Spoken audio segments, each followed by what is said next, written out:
hinihintay lang natin itong biktima na mag-report sa ating kapulisan o makipag-ugnayan sa ating kapulisan para masampahan natin ng kaukulang reklamo itong mga taong ito.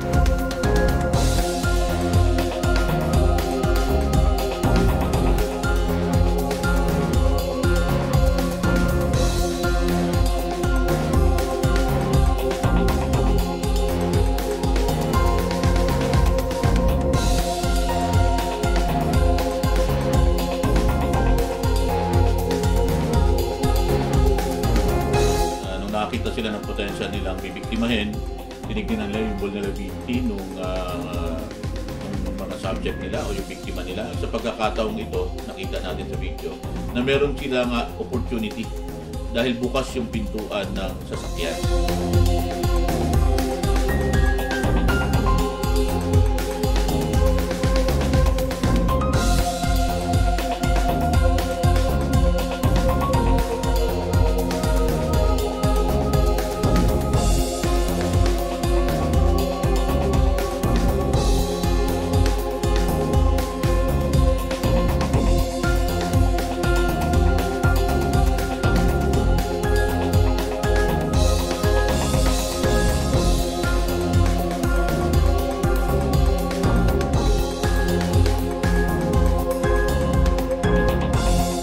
Baka pwedeng nalalak o naka-strap o kahit na ano, para lang hindi madaling damputin. Maglalagay ako ng kahon o parang box na doon ko ilalagay ang mga gamit ko.